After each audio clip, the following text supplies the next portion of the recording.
صل وسلم دائما أبدا على حبيبك خير الخلق كلهم.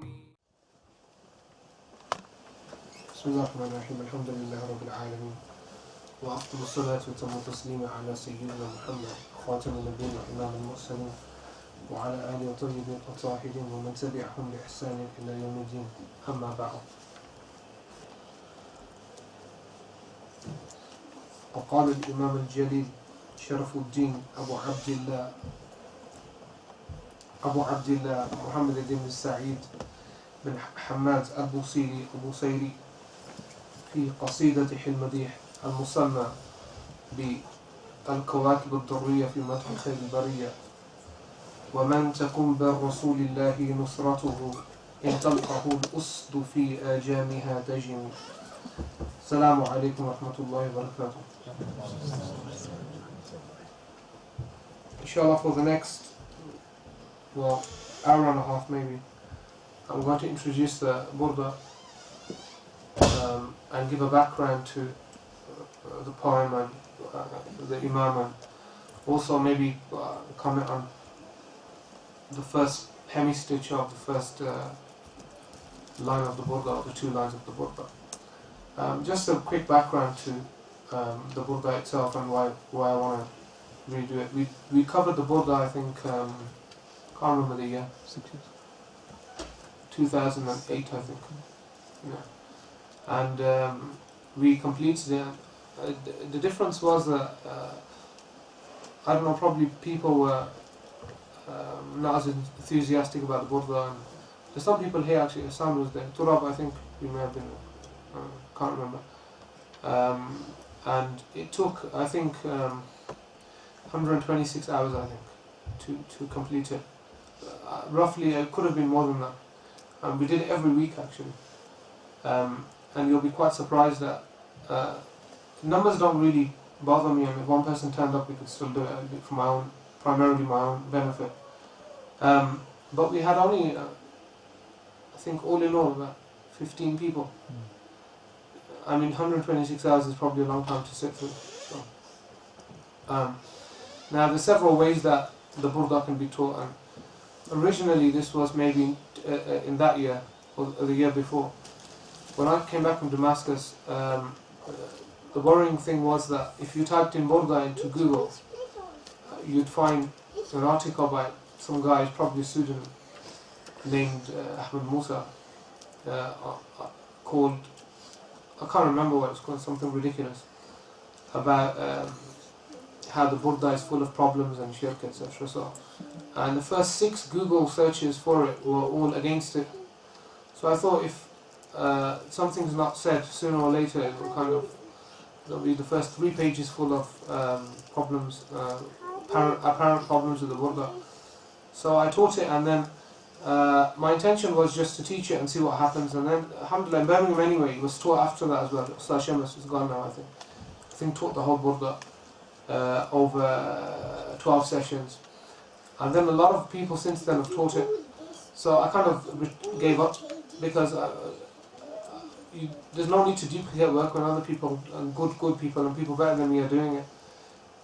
So I thought I'd wait until, they say in Arabic, until the furnace becomes cold. So I think it's stopped now. I think Ibrahim is doing it, Shaykh Ibrahim is doing it in Nottingham. But then I thought it's probably good to restart it again. Burdah, or the Qasida, was one of the syllabus texts in all of the major madaris institutions after post 8th century Hijri anyway. And I think the need for it is, there's a need for it. There's a need for a lot of things, but other things I just feel that people are teaching those books, or in particular Sirah is being taught, Shama'il, because Burdah isn't being taught, I thought it filled the void. Secondly, I've got a very deep interest in the Qasida. I studied it with my teacher, Shaykh al-Yaqubi, and in 2005, I think, 2006, I can't remember. And after that, I kind of it's an addiction. The Burdah, you can get addicted to it. It's an interesting poem. It's full of secrets as well. And inshallah, what the plan actually is to not care about time basically. I have two options. Either we cover the Burdah one session, one chapter, 10 chapters, 10 sessions, or we cover one session, one line, 160 lines, 160 sessions. So I chose the latter. So it's going to take a very, very long time. Some sessions may have 3 lines because some lines are very similar. But I have no intention of rushing it. If we complete it, we complete it. If we complete one chapter, we complete one chapter. But the intention is not to rush it. I spent probably since 2007 compiling information on the Burdah, and it would just be unjust to just leave it in my house next to the other books. The Burdah is amazing. Just before I came here, I just thought I'd just quickly put some last minute prep in, and I don't know what to say actually. There's not enough time to. I just skimmed through about 7 commentaries, and Ibn Maqlash has dedicated, I don't know, 9 pages to the first line. I mean, what are you supposed to say? To one line of poetry from 160 lines. This is his book. They only found it a few years ago as a manuscript. This is one volume, there's another volume. And this is his medium commentary. He has a large one, I don't know how long that is.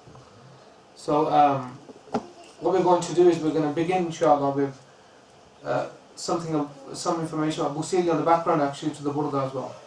So, I don't want to talk much about the author. To be honest with you, I've talked about the author before in many different gatherings. I just want to touch on him and just talk about his experience. His name is Muhammad actually.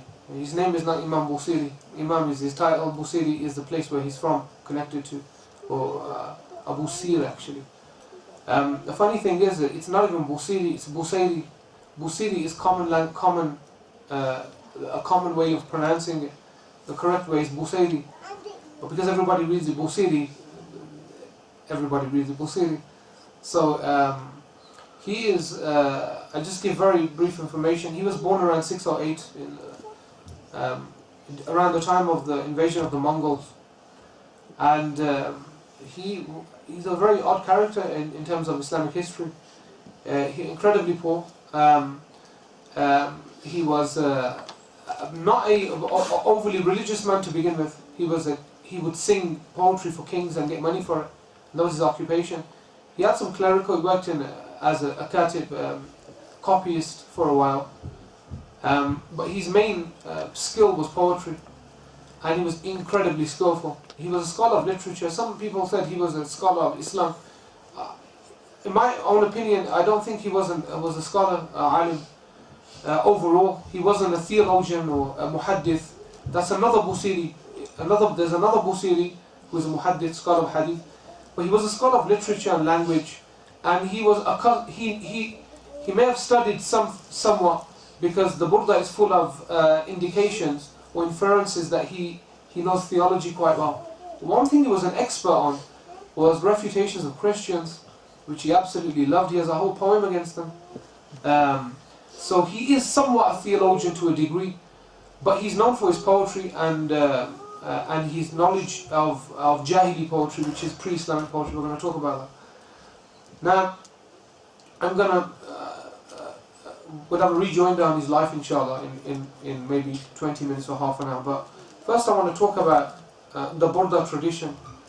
The word Burdah in Arabic, in my own opinion, the title of this book isn't even Burdah, it's Al-Kawakib al-Durriya fi Madhi Khayl al-Bariyya. That's the title. The Burdah came later, the name. But in my own opinion, I don't even think that's correct. I prefer another position, that the nickname for the book, or the word it's known for, was Al-Bur'a, not Al-Burdah, and I'll explain why. But that's I take a position that's probably not the majority. I have good reason for it, and I'll explain after. Now, the Burdah tradition, and we have the importance of the Burdah, the Khirka in Islamic spirituality. The Burdah in Arabic is, you may know what it means, it's just a mantle, like a chadar, what we have in our own language.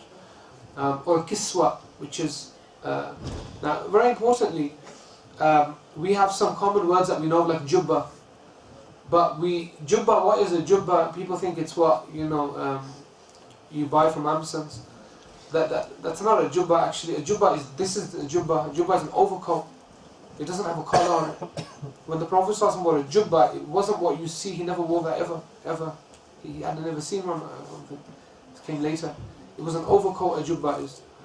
And similarly, a burdah is essentially just a mantle that you put over your shoulders. Now, in Islamic spirituality, I don't really want to go into it deeply, but we have a khilqa tradition where spiritual masters, they give their inheritor their kiswa, their burdah or their jubba, they give them their cloak as a sign of who is to follow after them. We have a famous tradition in Islam called khilqa khadir or khidar or khizar, whichever way you want to pronounce it, that he gives his cloak to people when they've completed their training in spirituality. And it's a famous motif as well in the panegyric type of praising the Prophet ﷺ. You find this about the Prophet ﷺ then giving the poet some type of clothing as a gift. And what it does essentially is, the meaning behind the spiritual meaning is transferal of one of power, authority, but also a gift of spiritual, a spiritual gift of celestial levels. And what Busayri was given was exactly the same. But where it actually begins is at this juncture, which is Jahiliyyah. I'm going to talk a little about a few special people, one special person and quite a special family actually. We have something called Jahili. From Jahil, Jahil is somebody must have called it once or twice. Mostly a teacher. We all get called Jahil at some period. Now Jahil in Arabic means ignorance. Jahiliyyah is a period of time before Islam. The period where essentially people circumambulate the Kaaba nude in Jahili period. They worshipped idols. But one thing they were masters of was poetry. Very simply put, they were extremely good poets. And there were specifically 7 poets that were famous amongst the Arabs. They were so famous that they hung their poetry or suspended it on the Kaaba. And there's a book that we study in our syllabus called al-Mu'allaqat al-Sab'a, which are the 7 suspended poems. One of those poets is very, very important to us, only one. And they're Jahili poets. And this poet didn't accept Islam. His name is Zuhair ibn Abi Sulma. Zuhair. He lived in the time of the Prophet ﷺ, never accepted Islam. He was so famous, like I said, that they hung his poetry on the Kaaba before Islam. Now, he's incredibly important. He is a poet from a family of poets. His sisters are poets. His stepfather is a poet. His maternal uncle is a poet. His 2 sons are poets. And this man can essentially destroy your reputation with a poem. The kind of medium for spreading rumors, destroying people's reputation, praising people, toppling governments was poetry. Now, he's very famous for praising one person. That person is Harim. Harim was a person from his tribe that was was a chieftain, and he praised him a lot. And in fact, Harim's mention is going to come in the Burdah. In the last chapter, Harim's mentioned, and it's quite important. Harim was from Jahili times. Now, Zuhair isn't important to us actually. It's his sons that we're concerned with. He had 2 sons of fame. One of them, his name was Bujair, and the other Ka'ab ibn Zuhair. Before Fatu Mecca, before the Prophet ﷺ conquered Mecca and returned to his home, Bujair, this famous son of Zuhair ibn Abi Salma or Sulma, converts to Islam. He converts to Islam, he comes to the Prophet ﷺ, he gives up all of his previous ways. And his brother finds out. His brother's name is Ka'ab. You have his story named there, Ka'ab ibn Zuhayr. Now, what happens is, out of anger, Ka'ab pens lines of poetry against his brother and against the Prophet ﷺ. Yeah. And I'm not going to read the lines out, but they're quite famous in Arabic poetry, and one of the lines is that you drink with a Hashimi and you've left the way of your forefathers, and that you drink with Ma'mun, and amazingly, and you've gone to a man who's left the way of our forefathers, or you've left the way of your forefathers. And when he read it, Busayri reads this poem, he said, my brother has written against you and against me. And the Prophet ﷺ said, read it. And he calls the Prophet ﷺ Ma'mun, and he said, he has told no lie. He said, I am the one who is given a trust, Aman Ma'mun. And he said, and he's not wrong that we've left the way of our forefathers. So, what happens in turn is when they go into Mecca, there are 15 people who are on the hit list. The Prophet ﷺ names them, and he says they must get the death penalty unless they come and apologize to me. One of them, he runs and he clings on to the ghilaf of the Kaaba for safety, and the Sahaba kill him. His brother writes to him and he says, listen, you're on the list.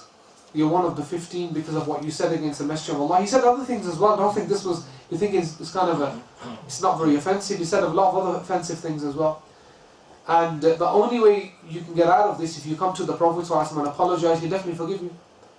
Now, obviously hearing about other people and the troubles they're in, he seeks to get some type of protection. The Arabs are very famous for this. If you get protection from a particular clan or a tribe, nobody can kill you. So if a tribe were to give you protection, even a tribe that's been after you all of your life will not be able to kill you because of that. So he goes and seeks help from people, and they all refuse him. They say, get out of here. They say about you, Anta al-Maqtul, you're already a dead man. You're a dead man walking. Yeah, al-Maqtul yamshi. So what happens is, he then, for some period of time, he hides, and eventually he thinks of a plan. He devises a plan, and the plan is to, well, you'll see. So anyway, he somehow gets into the company of the Muslims and finds the tent of the Prophet ﷺ and walks into the tent, sits down, covers his face is covered, and the Sahaba are there. Sayyidina Umar is there as well. Probably the wrong time, because he has his sword with him as well. It's not the best place to be in for Ka'ab ibn Zuhayr. So Ka'ab stands up and he says, I heard you're after a man named Ka'ab ibn Zuhayr. Now they haven't seen him, you see. Who recognize, besides his brother, who really knows what he looks like? He isn't as famous as his father. He's a poet, but he's not as famous as his father. And the Prophet ﷺ says, yes, we're looking for him. He said, look, there's a hypothetical question. What if Ka'ab were to just turn up one day and say he's sorry, and any chance? And the Prophet ﷺ said, yeah, if he turns up. And he said, alright, then I'm Ka'ab. And here goes. Immediately Sayyidina Umar stood to kill him. And the Prophet ﷺ warned him, he said, sit down, let him speak. And he stands up and he reads his famous poem called Banat Su'ad. Banat Su'adu faqalbi al-yawma matbulu. Very famous poem. And that poem is about his mistress. It's made up, it's fictitious. About how she's left him, she's gone. And it's basically a metaphor for his old ways leaving him. It's divided into 4 sections, and the last section is in praise of the Prophet ﷺ. And he has this line which is incredible. And he reads this line in front of the Sahaba. He's a great poet, you see. And he spends a whole chapter praising the Prophet ﷺ, lamenting him. And he says the following.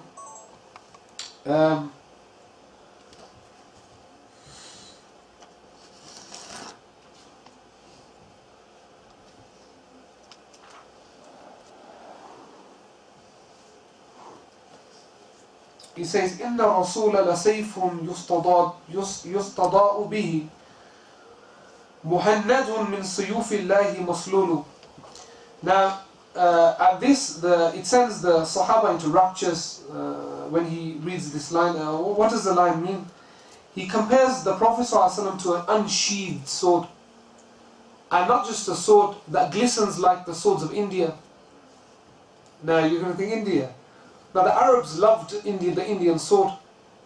Why? Because the Indian sword was curved at the end. And they loved it because of that, but they loved it so much that if their daughters were born with an aquiline nose, they would call them Hind. They would name them Hind because of that. After he finishes, the Prophet ﷺ stands up and takes his cloak, his kiswa, his burdah, and puts it on his shoulders. And he says, Ka'ab has my protection, nobody can touch him. That's the first essential... go way past this. The first, or the beginning, the genesis of the Burdah tradition, that Ka'ab was given spiritual secrets by the Prophet ﷺ.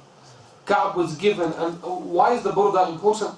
In a narration in Madarij al-Nabuwa by Shaykh Abdul Aziz Dahlawi, Muhadi Abdul Haq actually, Abdul Haq al-Dahlawi, he quotes a narration that Sayyidina Ali was placed on the shoulders of the Prophet ﷺ to break the idols in the Kaaba, and he said when the Prophet ﷺ was a young boy, placed me on his shoulders, he said that things changed. He said I looked up and he said I could see all the particulars of the world as if it were a seed on my hand. I could see everything. So imagine the khirqa or the burda or the kiswa of the Messenger of God touching this man's body. And he became famous for praising the Prophet ﷺ. But what's amazing is, a lot of you in this room probably never heard of him, but they heard of Imam Busayri. And that's important because why is Ka'ab not known and why is Busayri known? Or why is Busayri more famous than Hassan ibn Thabit in poetry? We'll talk about that inshallah. Now, back to Busayri or rejoinder. The Imam, he was, like I said, incredibly poor, and in some of his diwan, in some of his poetry, he writes that he had problems with his wife as well, domestic problems. He had no money, he had a lot of children, he didn't have a good job, and so to earn a buck, he praised kings, and they gave him a lot of money for it. And his story is a story of reformation actually. If you want to know about reform, his story is a story of reformation. He changed himself. But the difference was that he didn't just change himself because he felt one day, I need to get better. Something happened to him. Something amazing happened to him. He had a euphoric moment, but it was aided with kind of a vision of something or somebody or meeting with somebody. Now, what I want to talk about is where Busayri's life is, where we take it from. Busayri's life is not known by many people. Nobody writes about him, or nobody wrote about him in his time. He wasn't even famous. And you'll find very, very few books about his life because we don't know much about his life. However, what we do know is that he wrote a lot of poetry. Besides this poem, he wrote a poem called Hamziya, which is longer. He wrote poems against Christians, and he had a few other poems as well. But he only wrote these after one moment in his life. Imam Kharkuti mentions that one day Busayri went to pray somebody for some money. So he went to the house, and he was a leader, it was like maybe a governor or something. And he said he went there and he praised him and he threw some money at him. He said, go on, there you go. Now, bear something in mind here, the era that Busayri lives in. Busayri lives in an era of Abu Abbas al-Mursi, rahimahullah ta'ala. Abu Abbas al-Mursi is the Khalifa elect, is the inheritor of Abu Hassan al-Shadhili, is the master after him. He lives in his time. There are some reports that they met. There are some reports even that he was a disciple of his. And there's a story actually. And the story is that Busayri was once with Abu Abbas al-Mursi. And Sayyidina Abu Abbas said to him that there were three people in the room. He was there, Ibn Ita'illah is there, and Sultan al-Ulama al-Izz ibn Abdus Salam. One is a scholar, the other a master of spirituality, and Busayri, who was a poet. And he looked at all three of them and he said to Al-Izz, he said, God will make you the Sultan of the ulama. Now till this day, Al-Izz is known as Sultan al-Ulama, that's his title. And he said, Ibn Ita'illah, he said, God will gift you great wisdom. And that's what he's known for, Al-Hikam, the book that he wrote. And he said to Busayri, Imam Busayri Sharafuddin, rahimahullah ta'ala, he said, God will make your poetry famous in the east and west. It's a story, Allah knows best if it's true. But I mean, it's very possible. Anyway, he's at this house and there's an old man there. Now, I heard from somebody that on the internet that he met this man in the marketplace. Actually, he didn't. He was at the house. Oh man, he never met him before. And the man said to him that, did you see the Prophet ﷺ last night? Just a random question. Who asks that kind of question? And Busayri said, no. He said, no, I haven't seen the Prophet ﷺ in my dream. And he said, I went home and I was disturbed by his comment, by his question. And he said, I was very disturbed. And he said, I thought to myself, I've never seen the Prophet ﷺ, like ever. And why would he ask me such a question unless there was something? And he said, I went to sleep. And in my sleep, I dreamt of the Prophet ﷺ. He said, I woke up and he said, I won't praise another king again. And in fact, there's a line of the Burdah in chapter 10 that he mentions about it. I'll read it to you. Chapter 9, sorry. He asks, he repents to God, and he says that, I just, when we get to, we'll get to inshallah. He says, I seek forgiveness from God for a lifetime spent in praising other people, in the hope, I'm paraphrasing and commenting actually, that me praising the Prophet ﷺ would wipe that out. And after which he became incredibly ill. He authored many poems in praise of the Prophet ﷺ, and he became ill, incredibly ill. Now, in his illness, he was paralyzed, and his paralysis pushed him to think of a poem. By the way, he probably didn't write this poem down, the poem that we read. It was in his mind, you see. He was thinking about it. أَمِنْ تَذَكُّرِ جِيرَانٍ بِذِي سَلَمِ مَزَجْتَ دَمْعًا جَرَى مِنْ مُقْلَةٍ بِدَمِ. And he finished it except for one line, and he went to sleep. And in his dream, and I'm going to narrate the whole dream to you. In his dream, he sees the Prophet ﷺ, and he wakes up, and he's cured. He's cured, and he has no paralysis. And at this time, he's very old. By the way, he's old, and the poem tells you that he's old, and he's very ill and frail. In that state of ecstasy, he runs out of the house. He can walk. Runs into the marketplace, and he bumps into this man. He's just a faqir. Imam Kharputi actually mentions his name. It's the old man, and he says, is this your name? He said, yes. He said, I've come to ask you a request, for one of your poems. He said, which one do you want? I've got loads of them. Loads and loads of poems. He said, the one that begins, أَمِنْ تَذَكُّرِ جِيرَانٍ بِذِي سَلَمٍ. He said, it's impossible that you can know about this poem. He said, why? He said, I haven't written it. I haven't written this poem. I mean, I've got it in my mind, or if I have written it, meaning nobody has access to it. He said, how would you know the poem? He said, last night I was gazing into the world of dreams, and I saw you with the Prophet ﷺ, and you were reading this poem, and he was swinging كَأَقْصَانِ الشَّجَرَةِ, like the branches of a tree. The Prophet ﷺ was swaying right to left as you were singing it to him. And he said, you stopped. He said, where did I stop? He said, you stopped from مَبْلَغُ الْعِلْمِ فِيهِ أَنَّهُ بَشَرٌ. And the Prophet ﷺ said, continue. And you said, لَا أَسْتَطِيعَ عَلَى مِسْرَى. I didn't complete it. That line. And then the Prophet ﷺ said to you, فَقُلْ وَأَنَّهُ خَيْرُ خَلْقِ اللَّهِ كُلِّهِمْ. That's the line, that one line that the Prophet ﷺ himself narrated to Busayri. And the line is فَمَبْلَغُ الْعِلْمِ فِيهِ أَنَّهُ بَشَرٌ. He didn't know what to say after that. That what has reached us is that he's a man, أَنَّهُ بَشَرٌ, but he didn't know how to complete it. What do you put after that? So the Prophet ﷺ said, وَأَنَّهُ خَيْرُ خَلْقِ اللَّهِ كُلِّهِمْ. But rather he is the best of all of God's creation. So, I don't know if he gave him the poem. You see, I don't know if he gave him the poem. Now this story, controversially,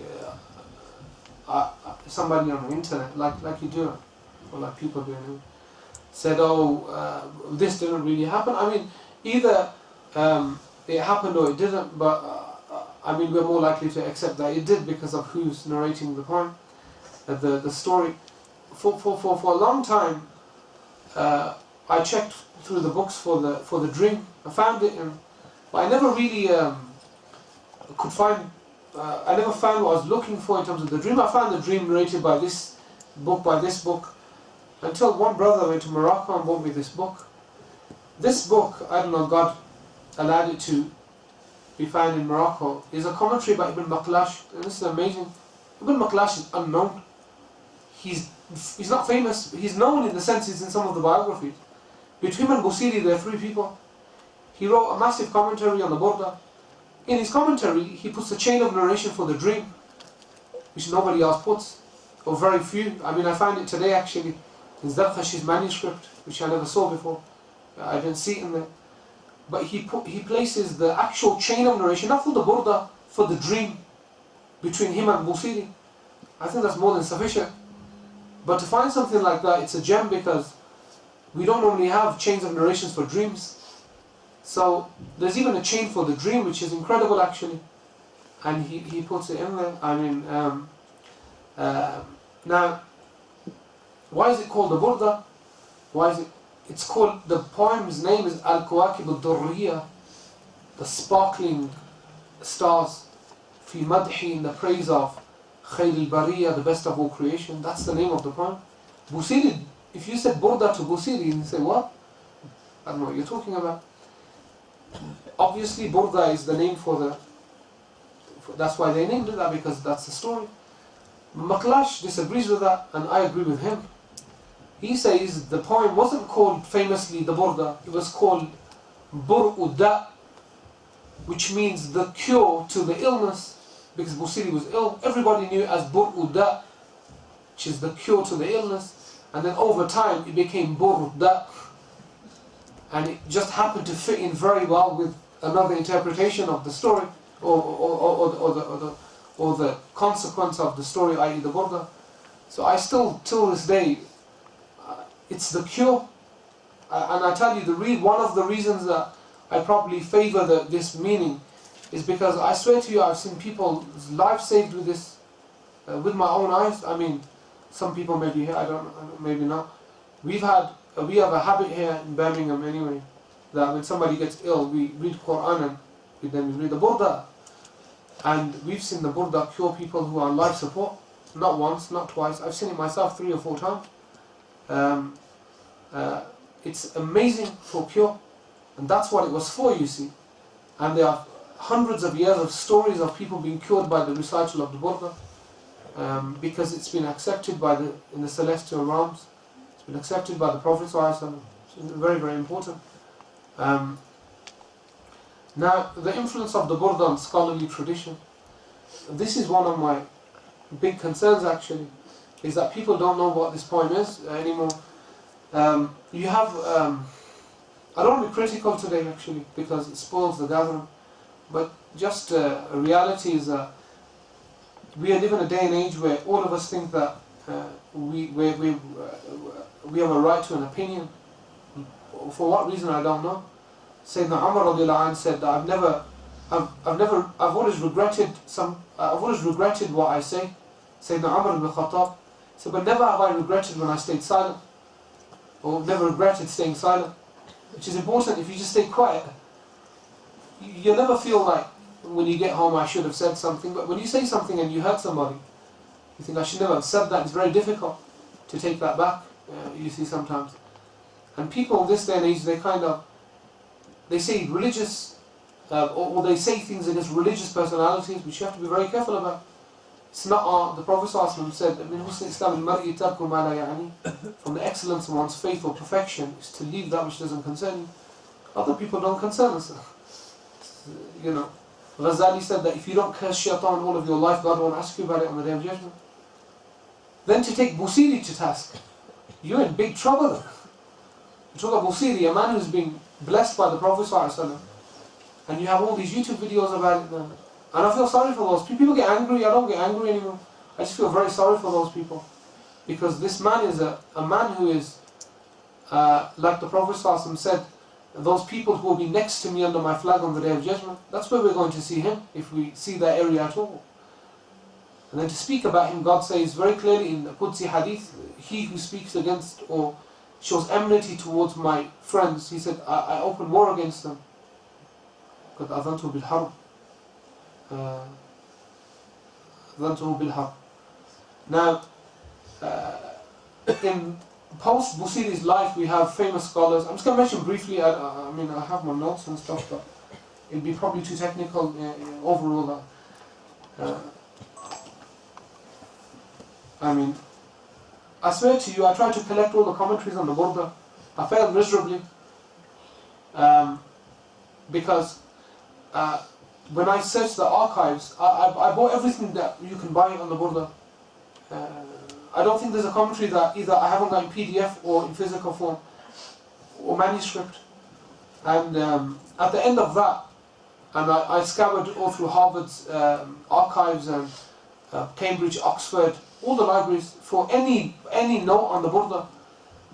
And I compiled it when I was very happy. I was sitting there one day. Then I found something. I found that in Morocco alone, there are 39 commentary in manuscript form. I just gave up. I just said, forget it. I mean, there's no point. How many can you collect?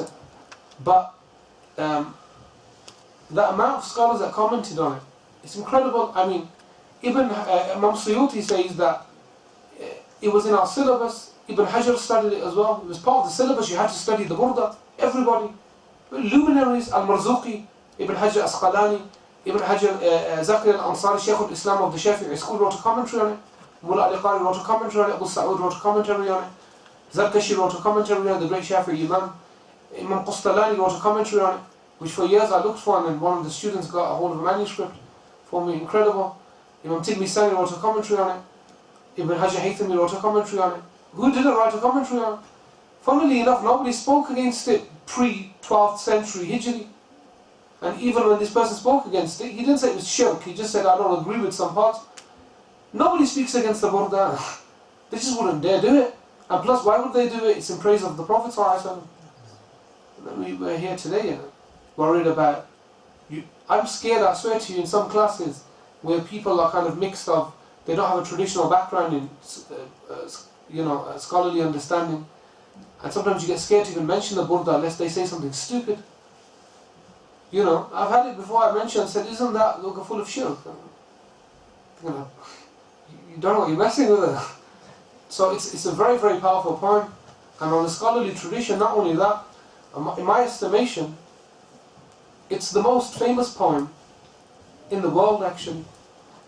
I don't believe there's a poem that's recited more than the Burdah in any tradition, Muslim or non-Muslim. If you can give me one, I would love to see. In any tradition, take any tradition in the world, you will not see a poem more recited in the world. I mean, Shakespeare has nothing on Busayri. Because it's maqru, this poem is recited, people read it all the time. Millions of people read it. And that's one sign of acceptance. One great, great sign of acceptance by Allah subhanahu wa ta'ala. Now the chain of narration. What we're going to do is, for barakah, I'm going to read my chain to you.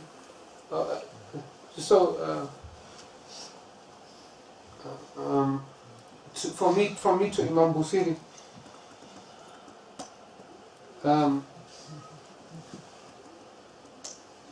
This is a Spanish chain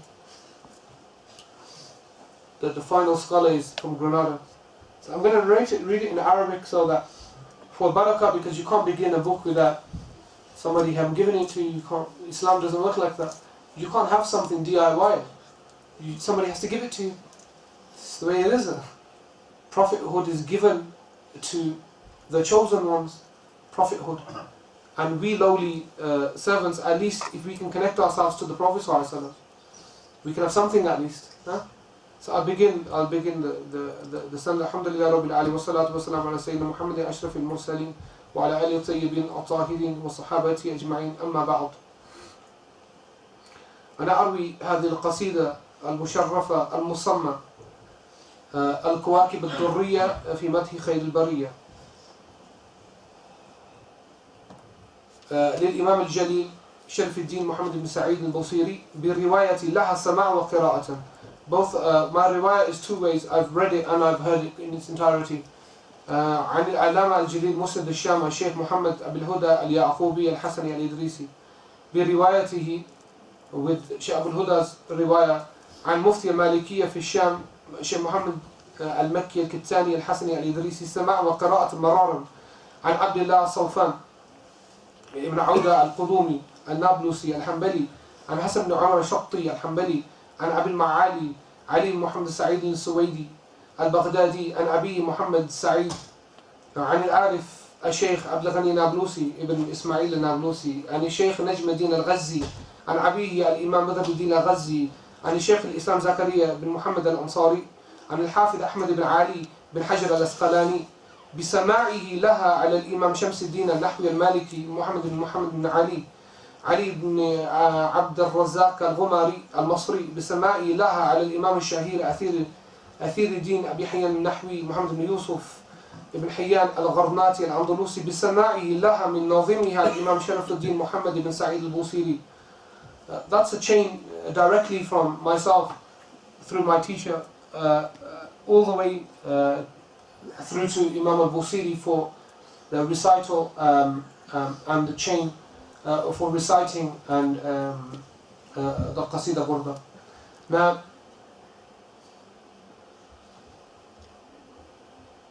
we get to the Burdah itself. Now, some background to the structure of the Burdah.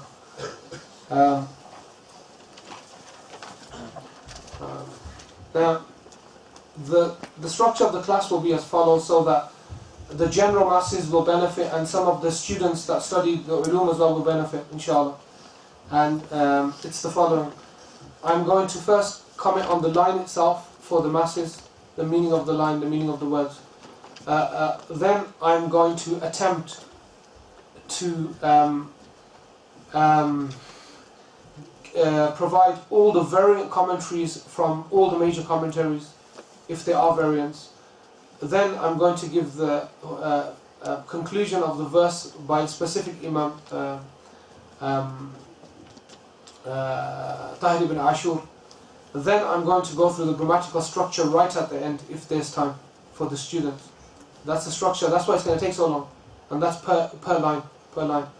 Now, to be honest, to do that it takes very, very long time to prepare, but if we're going to do it, we might as well do it properly.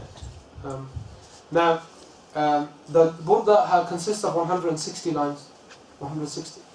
Can you open the window? 160 lines and 10 chapters. It has different types of chapters.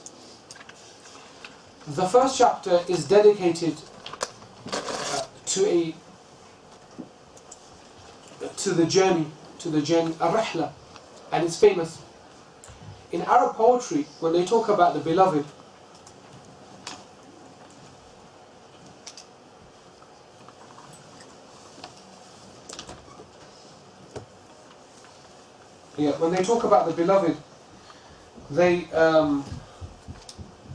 they begin with a journey, and that journey essentially is to the beloved. And what Busayri does in the first chapter, it's kind of a journey that he's undertaken in trying to reach the beloved, the Prophet ﷺ. The second chapter is about spirituality and how he's not very spiritually strong. The third chapter is on praising the Prophet ﷺ. The fourth chapter is on the birth. If you've got this here, I'm going to go through translations in a second, but we'll have a look at that. The fourth chapter is on the birth. The fifth chapter is on the miracles. Now, I may only go through 6 of the chapters. I'll try all 10, because there's a chapter on the military expeditions of the Prophet ﷺ, which is one long chapter, and it's hard to comment on because it's so long and it's just jihad. And I quoted a line from that chapter. It's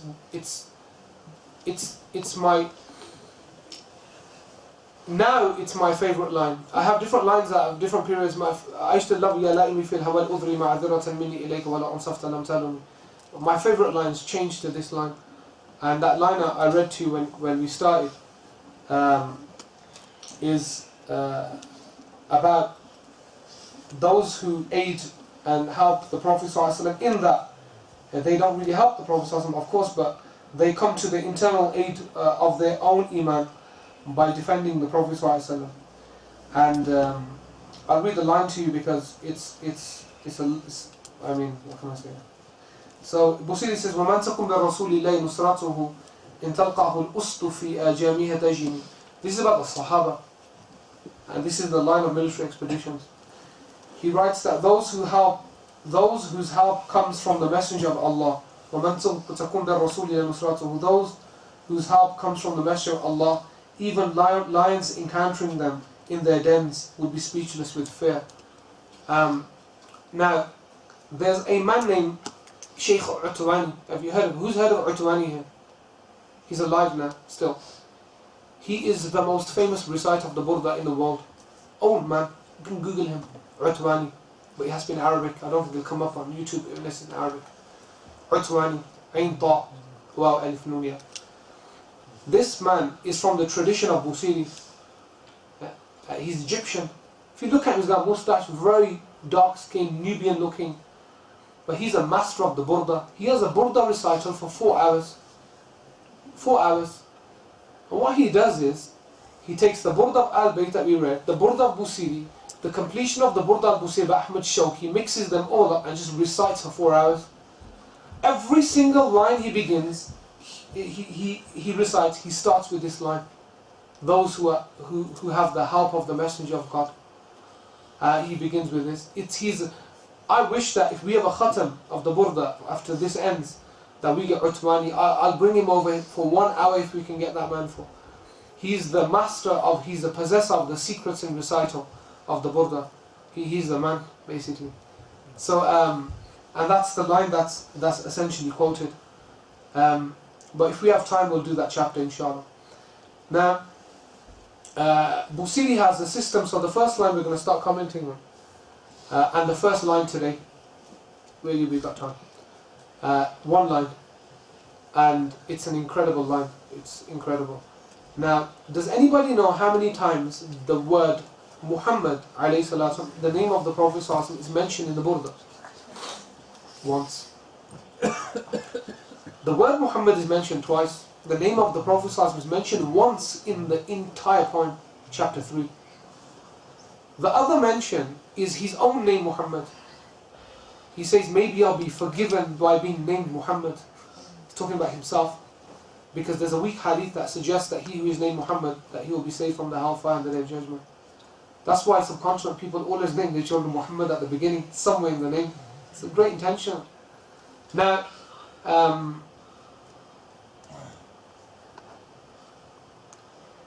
this is going to be interesting. In terms of the Burdah translations, I'm just going to go over just the translations available. You have several. Hamza Yusuf has a translation which is very good, but he's exercised poetic license, which means some of the lines are slightly, I believe, take away from the original meaning. It's still an excellent translation. There's another translation by Abdul Hakim Murad, which is very good as well, but I just believe it's a little, what's the word? Mughlaq, we say in Arabic, a little tougher. It's like, you need to decode it or decrypt it. There's another translation that should be burnt by I don't know who, but a lot of the Asian bookstores sell it. And it comes with a short commentary. And it's a horrible translation. They've got it wrong almost on every other line. And the commentary is even worse. I don't know who put the commentary together. I don't know its name, and I'd rather not mention it than you'll buy. Now, then there's this translation here. And this is the best, basically. I didn't do it. So before you say, is it the one that you did? I didn't do it. This one is out of print by a very blessed woman named Aziza Spiker, who came to me some years ago. And she had translated the Burdah, and then I helped her edit it. And miraculously, without any intention, it was released on the 12th of Rabi' al-Awwal. It just happened to arrive on that day. And I personally believe it's the best translation, her translation, and Allah give her, reward her immensely with many visions of the Prophet ﷺ for translating it. Because it's simple, it has transliteration, it's a very straightforward translation. But it's out of print, you can't buy it as far as I'm aware. But they will be republishing it, inshallah. So that's what I use this one. That's what I use. But it's up to you, of course, what translation you want to use. Now, yeah, we start with the story of, or the connection of the Burdah with Layla and Majnun. You've all heard of them, huh? If you haven't heard of Layla and Majnun, you haven't lived. And they're real people, of course. And Layla, that was her name. And Layla bint Muwahhib, her name is. And Majnun, that wasn't his name. Majnun means mad. And he was really mad, like actually insane. His name is Qais. I have a lot of admiration for this man, Qais. He was a tabi'. He was a tabi'. He was a tabi'. He's a tabi', sorry. He met Sahaba. He's a tabi'. People like say, oh, Majnun, he's this guy. He's a tabi', for God's sake. His man has maqam. He met Imam Hassan on the day of Ashura as well, this blessed day that many great things happened. Moses split the Red Sea open today. Adam alayhi salam was in Arafah today. Great things happened on this day. He fell in love with this woman named Layla. He only ever saw her once. In fact, there's some reports that he never saw her. But he saw her once. Once only, I think anyway, from what I've... Maybe twice. He never talked to her, actually. He fell in love with her, and she in love with him, and then it became so intense that he went to ask for her hand, and her father laughed at him. Typical. And he said, you can't marry my daughter. And he said, why? He said, you're Bani Udhra, and we're going to get to what that is. He's from a particular tribe. And he said to him that, he said, okay, if you want to marry my daughter, I want 1,000 camels. You know how much that is? It's like that's 100,000 pounds. That's like £1 million maybe. I don't know how much it was, but it's a lot. Basically, it's like 12 mortgages. Any normal person would say, forget that. I mean, I thought Syrian mahar was higher. This is real high. And plenty of more fish in the sea. I was just a very bad example, analogy, but I'll get married to somebody else. But no, he was in love with her, deeply in love with her. He persisted. He got like 7 jobs. I'm making that up. He had 1 job. And he worked every single day to earn the money. And he died doing it. She died before him. She dies before him. And I want to talk a little about him, because he's a real person, Qais. The problem with Qais was that Qais, it wasn't his fault. It's his family's fault. And their family's fault. And in fact his entire tribe. Qais is from a very special tribe named Bani Udhra, Yemenis. Bani Udhra, a Yemeni tribe. They're known only for one thing, and that is that they fall in love very, very easily. They're Bani Udhra, that's what they're known for. Bani Udhra all died young, they say, because if they fell in love with a woman and they couldn't marry her, they would commit suicide, some of them. Or they would just have heart attacks. Such that parents would hide their daughters away from them, lest some Bani Udhra person from that clan fell in love with their daughter and he'd end up dying. And Qais was from that tribe. Why is it even important? Because Busayri mentions it himself in the Burdah in the first chapter. Now, why it's so important is in the spiritual commentaries of the Burdah, and not just the Burdah, but many things. The story of Layla and Majnun is taught in all spiritual circles because it's a story of true love, of not a type of sensual love that we have now, which we do. People are not really in love; they're besotted to some type of physical lust. Not true love. I mean, I don't want to kind of reduce the Burdah to a kind of street talk now, but you have a lot now, young people. I'm young, very young as well, but you're younger than me. And love is a feeling, and I haven't got time to go into the reality of it.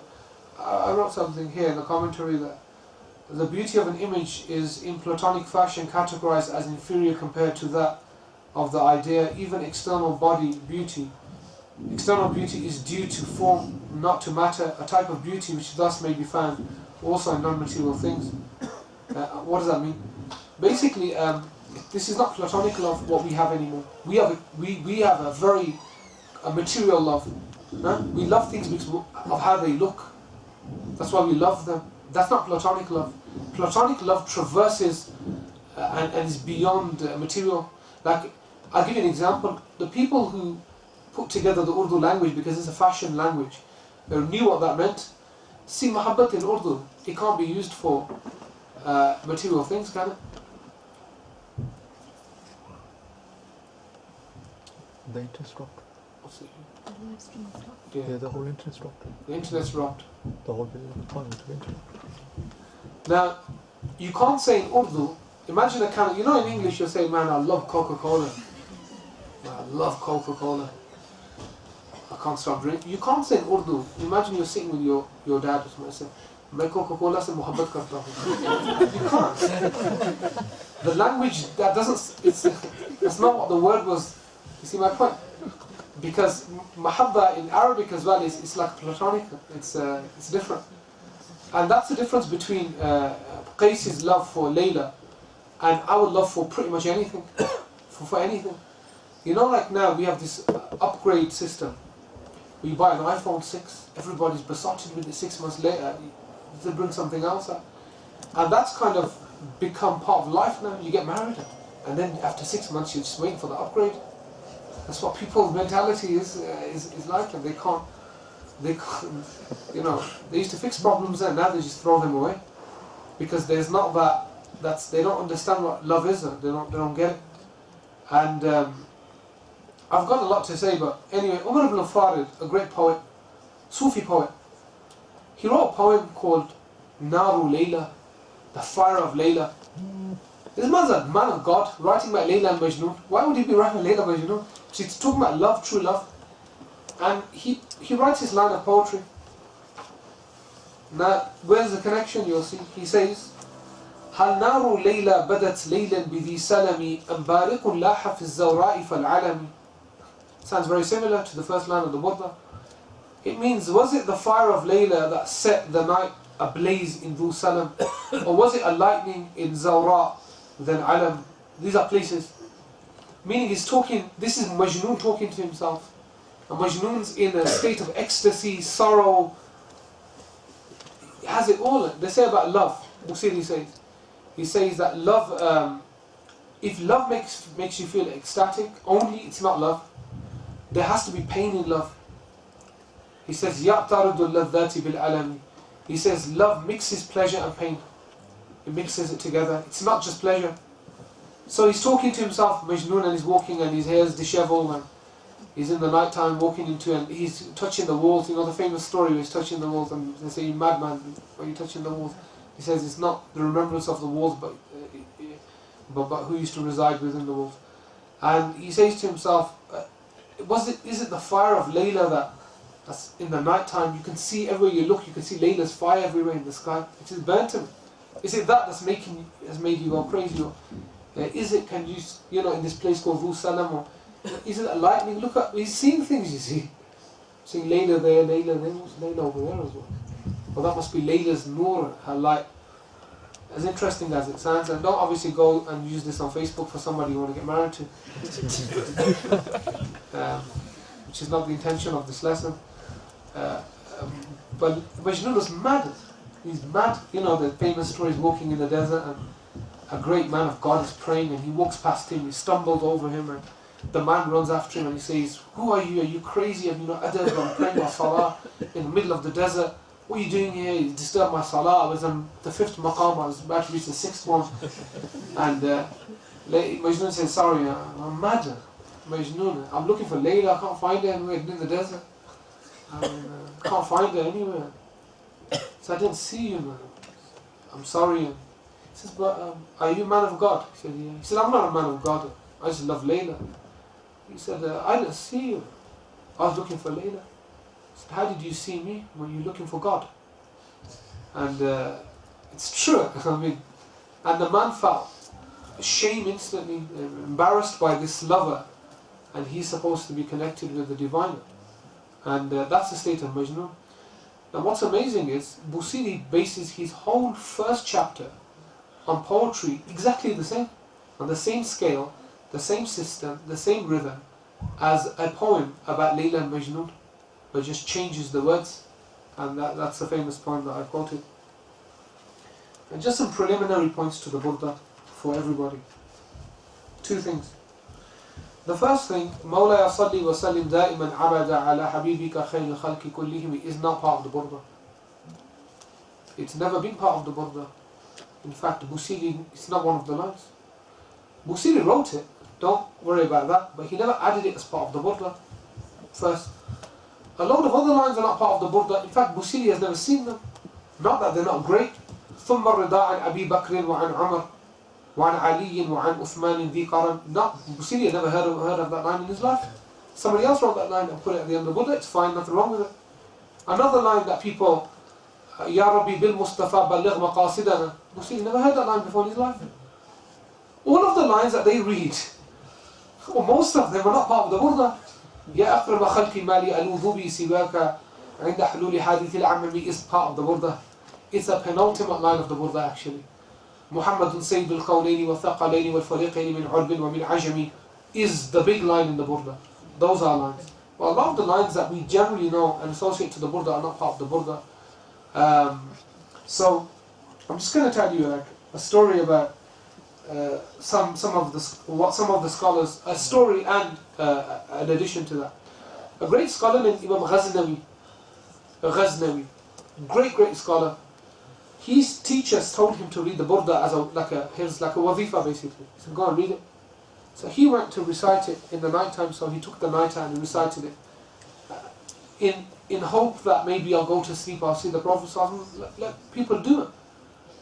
We don't anymore. It's unfortunate.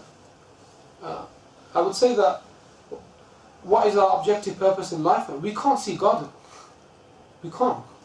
It's not possible in this world to see God. لا يدرك الأبصار وهو يدرك الأبصار. But you see God in Jannah. You in Jannah, God outside of time and space, in a manner and form, in a manner that we do not know. We can't encompass, comprehend. So what do we want to look at in this world? There was a Sahabi who, after the Prophet ﷺ left this world, made a dua to Allah for Allah to take away his eyesight, and God took it away from him. He said, I have nothing to look at anymore. So that was their entire purpose, to look at the Prophet ﷺ. We sleep every single night. We should ask ourselves the question, how many nights have we slept wanting to see the Prophet ﷺ? Leave alone, actually wanting. When we go to sleep like, I need to get up in the morning, got to go to work, or got to do my... something is, troubling us that we're thinking of in the night time. But what's not troubling us is the fact that we go to sleep every night and not see the Prophet ﷺ. We don't really work towards it. We don't work towards it. And we don't think, I'm gonna take next 6 weeks out, because there are ways to see the Prophet ﷺ. He's given us ways. And I don't think that's the lesson today. But there are ways. There's the Burdah, one of the lines, you keep reading it. And they say that you see the Prophet ﷺ if you keep reading it, if you fall asleep reading it. One of the commentators, modern in this era, not a proper commentator, the guy who published the book wrote, he said, Jarrabtuhu, it doesn't work, I tried it. It didn't work for you, you weren't reading it properly maybe. Don't say it doesn't work. Many thousands of people it worked for in the book. So Imam Ghaznawi goes home and he reads it. Great scholar, reads it every day, stressing it out, he's not seeing the Prophet. Then he returns to his Shaykh and he says, Shaykh, it's not working. He said, what's not working? He said, you told me to read it. We're reading it every day. So he Shaykh, they say, he closed his eyes like this, meditated. And he opened his eyes and he said, you left something. He said, what have I left? He said, after every single line, you left what the secret. He said, what's that? He said, you forgot to say, مولاي صلي وسلم دائما أبدا على حبيبك خير الخلق كلهم. So that in turn makes it 320 lines, 160 plus another 160. He said, I went home that day and I read it, and by God I saw the Prophet ﷺ in my dream. It's one of the secrets that to see the Prophet ﷺ is to read the Burdah with that after every line. But Kharbuti commenting, he said it's not enough.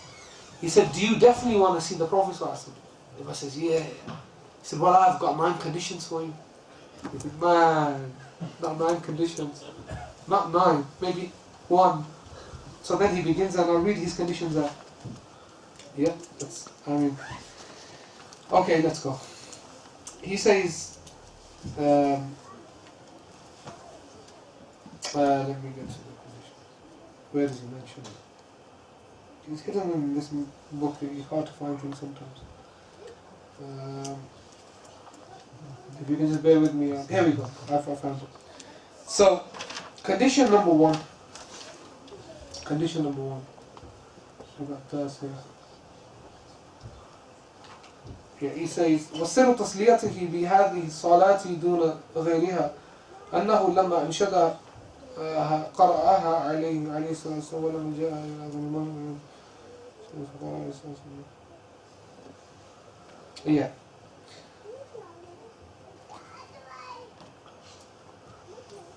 You just have to. Here we go. Bismillah. Condition number one is wudu. Okay. Wudu. You make wudu. Condition number two is that you face the qibla. The qibla. Condition number two.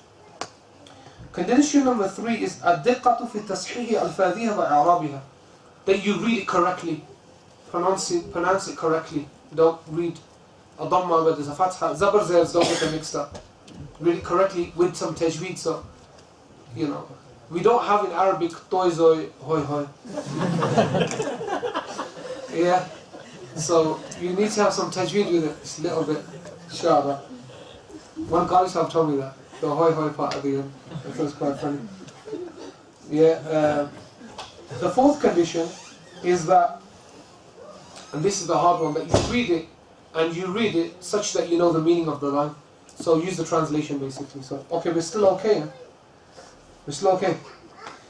The fifth condition, you have to read it in melody with a tune because it's a poem. Yeah, it's a poem, so you read it in a tune. You can, pick the tune. The sixth condition is that you memorize the whole thing.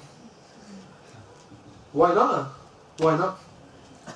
The seventh condition is that you have a permission to read it from a person who has a link, a chain of narration to the author. The eighth condition, that after every line you read مولاي صل وسلم دائما أبدا على حبيبك خير الخلق كلهم. Yeah? That's the eighth one. You read مولاي صل وسلم دائما أبدا على حبيبك خير الخلق كلهم. And that's it, sorry, only 8 conditions. 8 conditions, not 9, sorry. Yeah? So, it's just the memorization part. Now, Khutbuti says, he's my favorite commentator, he says if you do that, it's like 100% guarantee. Allah knows best. It's like, it's done. It's a done deal. But what's interesting about the Burdah is, there's something that commentaries mention as well, is that what sometimes happens is you have what we call, you strive for something. So let's say somebody wants to see the Prophet ﷺ and they strive for it. Yeah?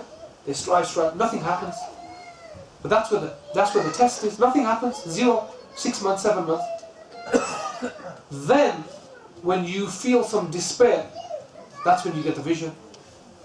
And they say it's analogous, not the despair, but it's analogous to the revelation. Because Allah revealed the اقرأ بسم ربك الذي خلق, and some say immediately يا أيها المدثر قم فأنذر. And then there was no revelation for a period of time. And then they started, a Jewish woman began to say, oh, it's good that your devil has left you. And then Allah revealed وَالضُّحَى وَاللَّيْلِ إِذَا سَجَى مَا وَدَّعَكَ رَبُّكَ وَمَا قَالَ. He said, your Lord has not forsaken you. So it's almost like that.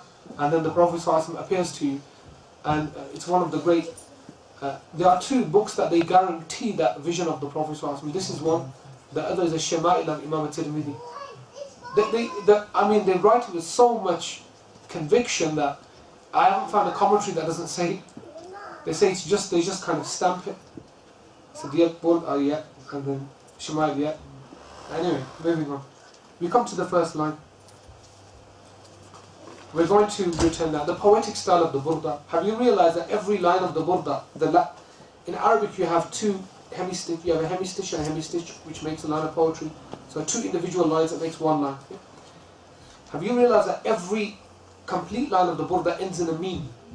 أمن تذكر جيران بذي سلم مزجت دمعا جرى من مقلة بدم أم هبت الريح من تلقاء كاذمة وأومض البرق في الظلماء والإضم meme. In Arabic you call this type of poem a mimiyya, a poem that ends in meme. What's amazing, what's a link? Ka'b ibn Zuhair, his father wrote a poem in one of the 7 suspended poems, and that was a mimiyya as well, ended in a meme. And it's probably the only poem of Busayri that ends in meme, but Arabic poetry is amazing. Every single line ends in a meme. So that's a poetic style of it, it's a mimiyya poem. Now, the first line, it was there, I swear to you, on my computer it worked. It's not there now. It's أمن تذكر جيران بذي سلم مزجت دمعا جرى من مقلة بدم. I don't have time to comment on the line fully. You need about an hour and a bit, at least. I'm going to start though, somewhere. Now, this line it's the way to start a poem. What he does is something called tajreed. It's called tajreed nafsi in Arabic.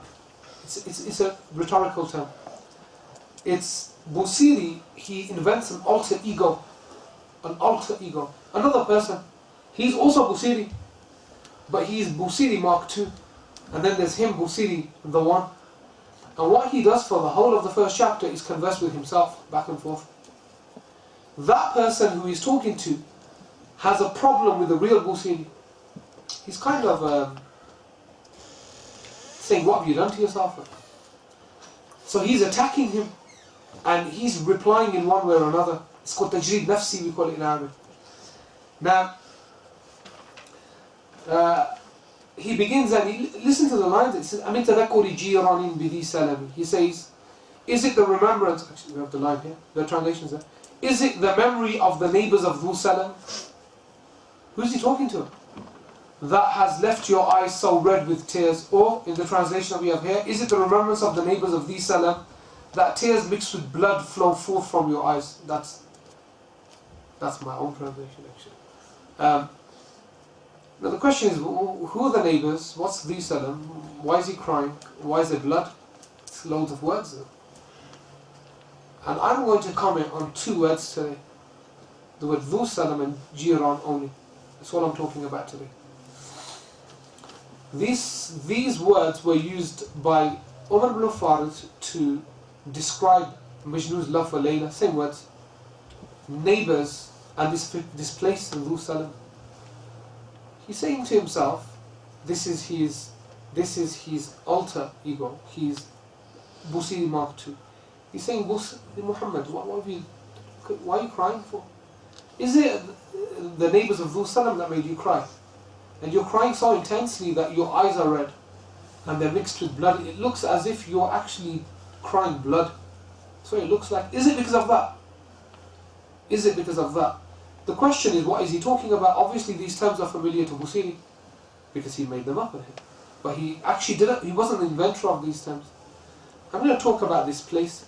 Who are the neighbours and what's this place? Dhu Salam is one of the most debated terms in Islamic, the history of poetry. And I absolutely love this debate. What on earth is Dhu Salam, this place? There are 9 opinions of what this place is, of which I'll give some of them. And I'm going to give my own opinion as well. Not because I made it up, but it's my conclusion of all of the opinions.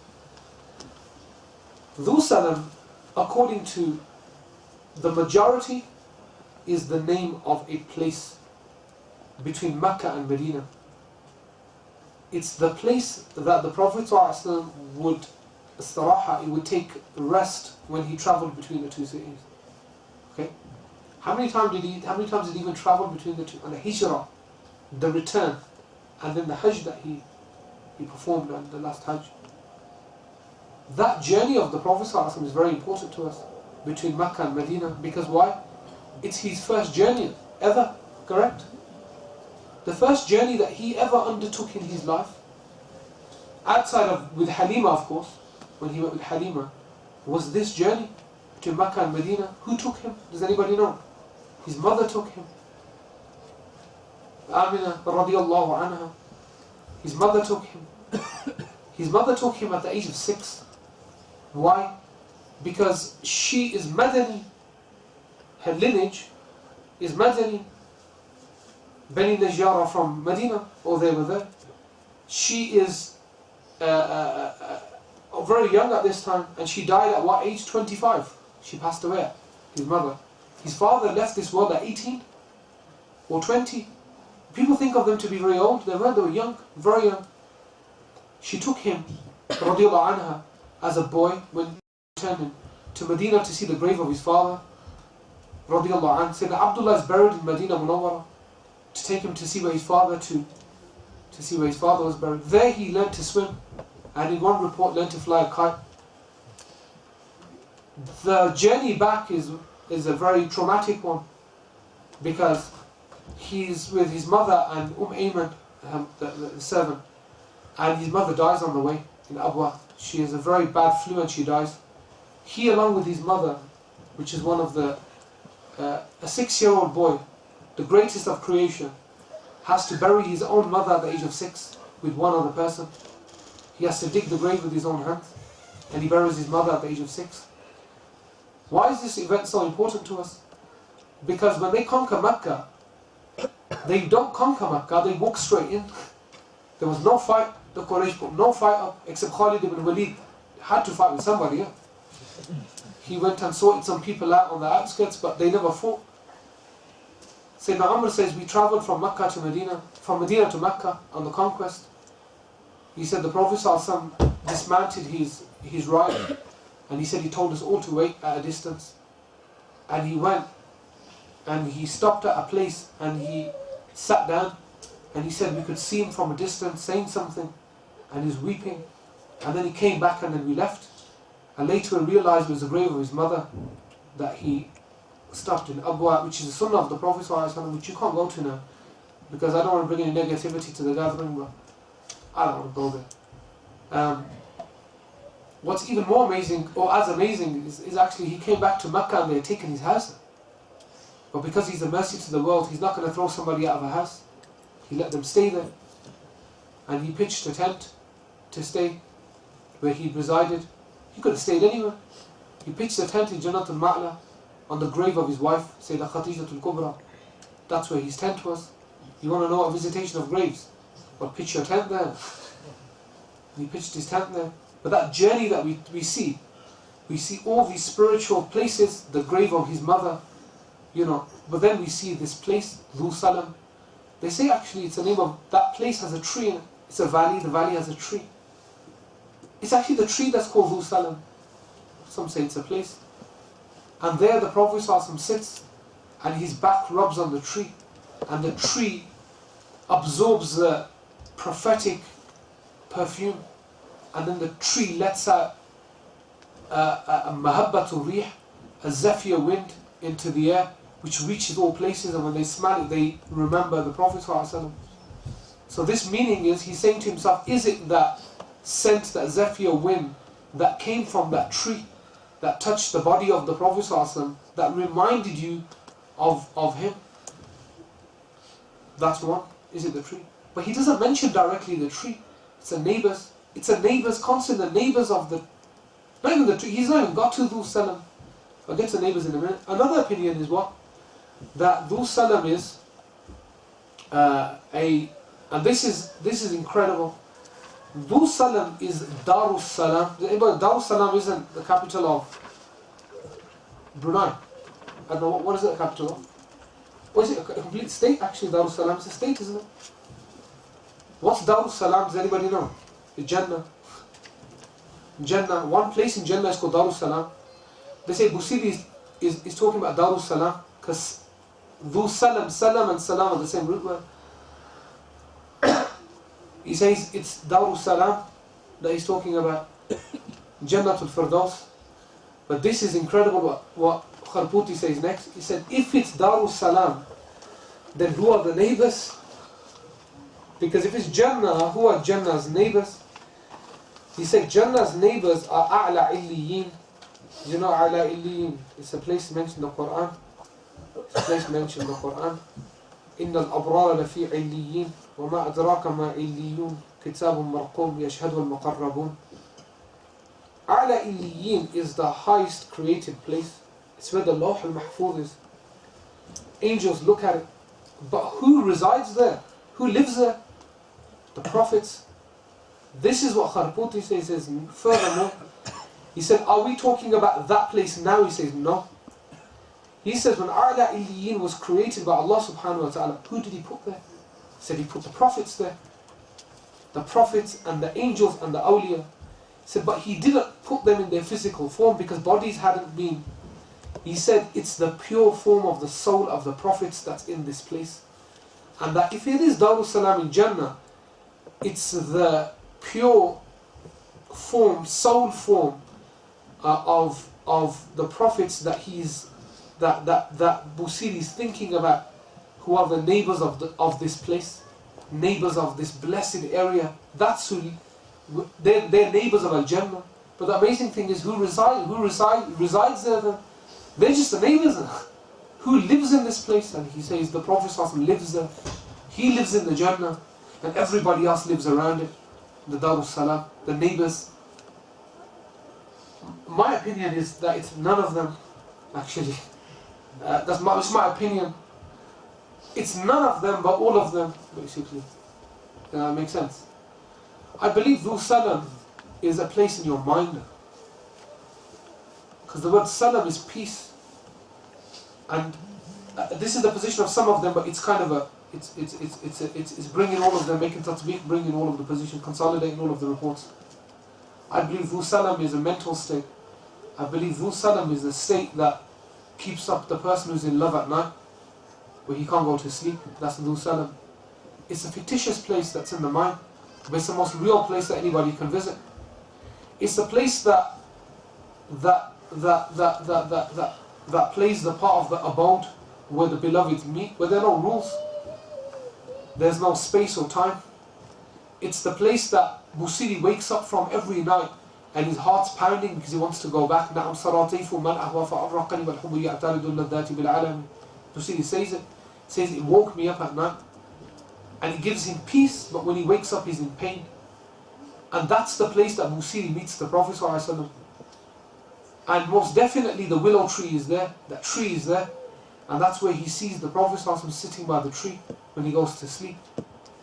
And when he wakes up, he's not there anymore, and the only way he can recall it is by remembering the people that lived around there to take him back to the place.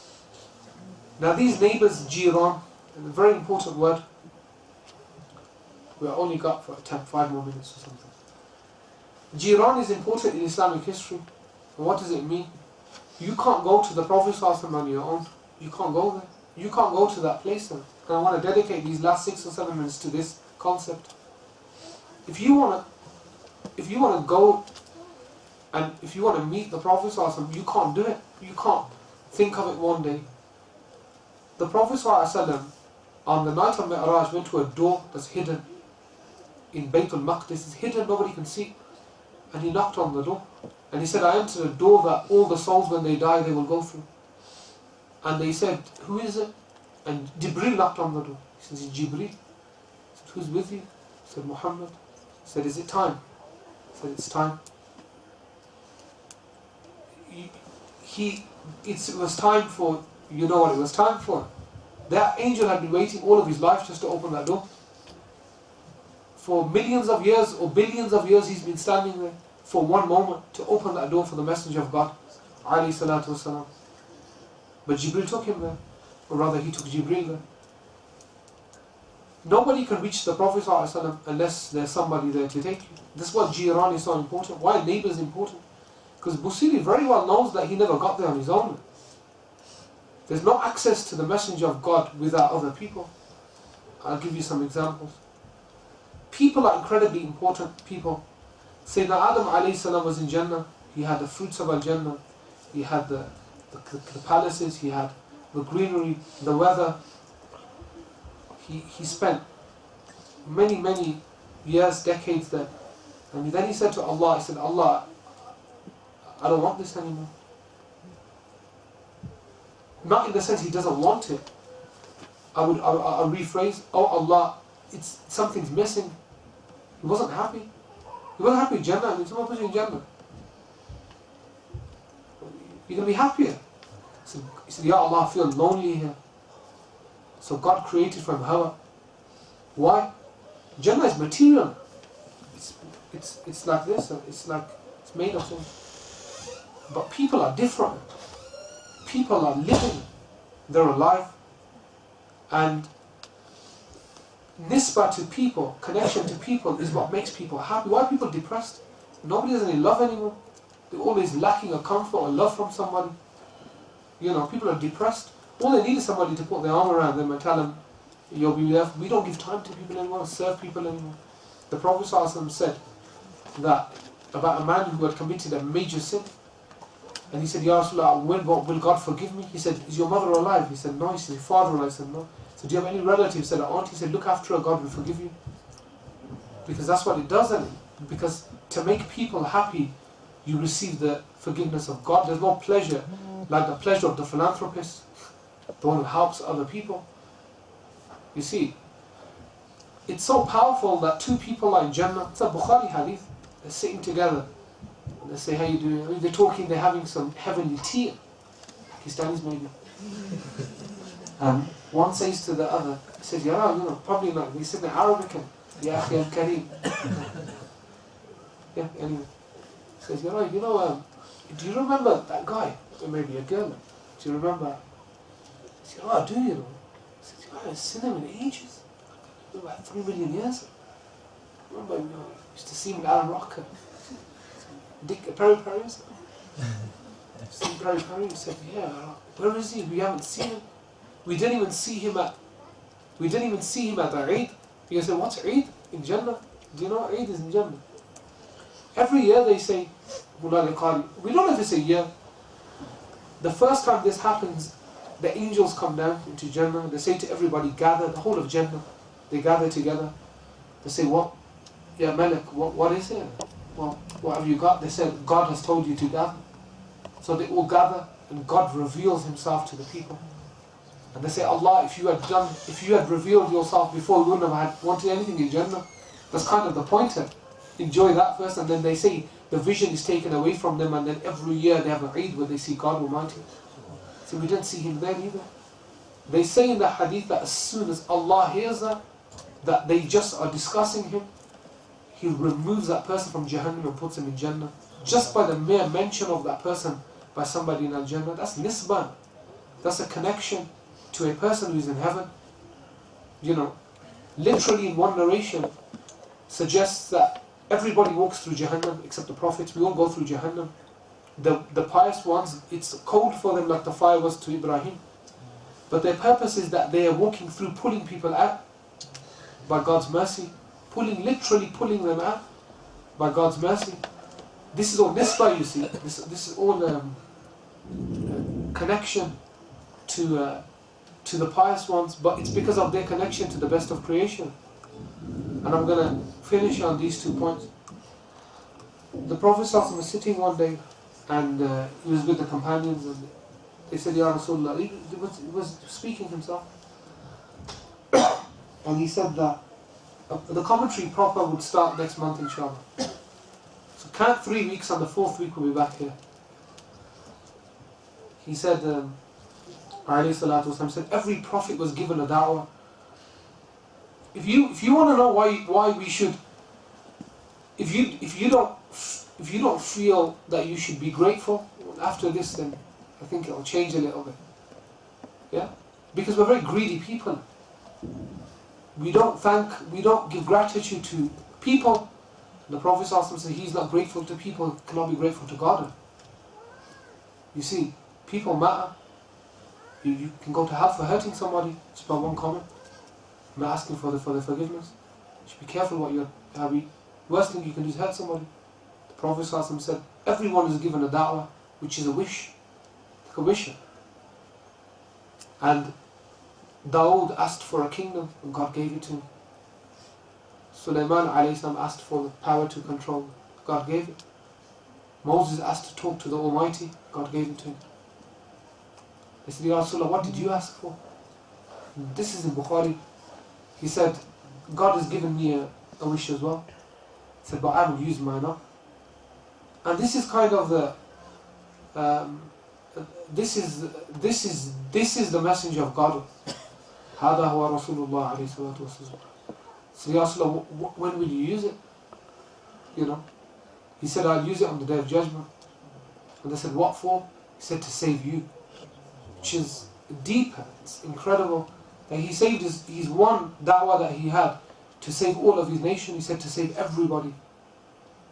And literally he saves everybody. Which is the highest level of being concerned about somebody else. وَإِن تُعَذِّبْهُمْ فَإِنَّهُمْ عِبَادٌ وَإِن تَغْفِرْ لَهُمْ إِنَّكَ أَنْتَ الْعَزِيزُ الْحَكِيمُ.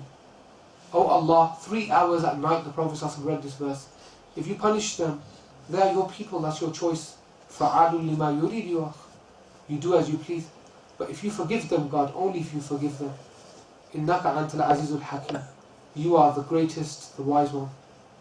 And he would read that over and over and over and over again. This is the rank of the Prophet ﷺ. But the point here is his absolute care, constant care for everybody else. And in that there's, which I want to remind myself and everybody, the Prophet ﷺ has a heart different to everybody else's. It has eyes and ears. If there are disputes that we can discuss it.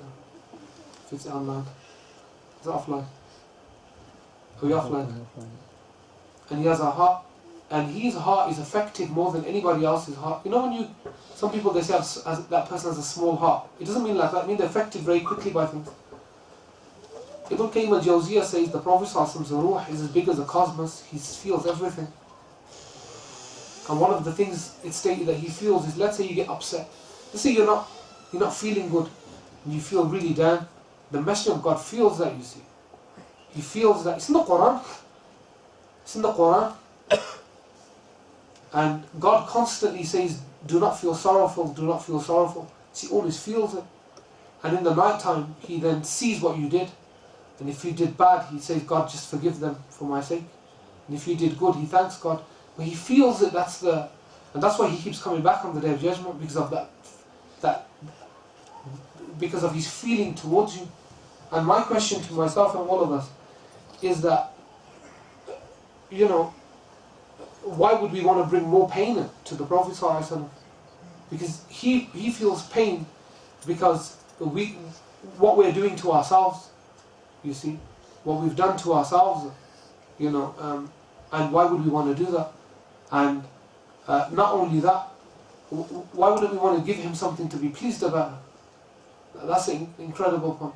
Is there anybody that God created that we should want to please more? You know, and considering everything that's happened and that's going to happen. And that's a nisbah to the Prophet ﷺ that Busayri understood. That's something that he really, really understood. Is that the Prophet ﷺ will be affected, will feel this. A lot of people who comment to me and I'm going to mention this point regardless of cause some controversy, so I'll water it down actually. You know the deen, we've become very rigid. We're all about, we're rigid. We're always trying to show people how religious we are. And we try to show our religiosity and piety to people.